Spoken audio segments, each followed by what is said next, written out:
اعلى مدرب سويسري حقق بطولات، ويتقال قله الادب. انا بقول لك قله الادب، انا جاي صريح، قله الادب يا وعدم التربيه من بعض الناس اللي اتقال على الراجل ده. ايه اللي اتقال على الراجل؟ خلاك حد اللي بتوصفه انه اللي انت قلة تشكك أدب. في صاحب بني ادم دي قله ادب. اللي انت تشكك في صاحب بني ادم قله ادب. اللي انت تقول الراجل بينسى اسماء اللعيبه دي قله ادب وعدم تربيه. اللي في الاول والاخر انا مش بتعامل مع مدير فني، انت بتتعامل مع بني ادم. بني ادم. فدي اكتر حاجه كانت مضايقاني. وصل له الراجل ان الناس بتقول عليه انه عنده زهايمر. يا رب يبقى عندي 70 سنه وابقى في ربنا يديله الصحه في صحته وفي الميموري بتاعته وفي الحاجات اللي هو يعني ما شاء الله عليه. يعني انا اقسم بالله انا اللي بنسى وهو اللي بيفتكر. لا والله. والله العظيم. يعني الراجل الكلام ده طلع من مين يا امير؟ طلع من لجان. من لجان وطلع من بعض الناس جوه النادي. النادي؟ جوه النادي ومن بعض وكلاء لعيبه.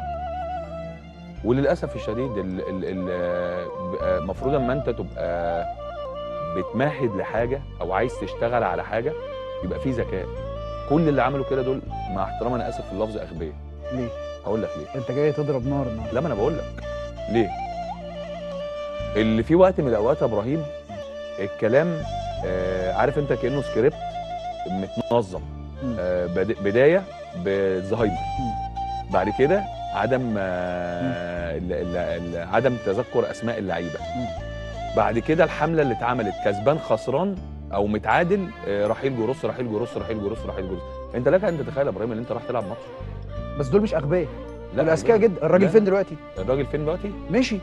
الراجل مشي بس يبقى اذكياء ولا اغبياء؟ لا هم اغبياء. اللي في الاول والاخر نادي الزمالك في يوم من الايام الناس دي هتكتشف للناس كلها. انت ممكن تبقى الوقت انت كسبت جوله او زغوله او كسبت بونت، لكن في الاول والاخر في يوم من الايام اصل ربنا يا ابراهيم ما بيضحكش عليه. صح. ربنا ما بيضحكش عليه. عدل. وانا خلي بالك انا طالع، انا مش هوجه الكلام باسماء، بس انا عندي القدره الناس دي قسما بالله العظيم 3 اقلعها هدومها. قسما بالله عندي قدره اقلعها هدومها. انت معبي قوي. مش معبي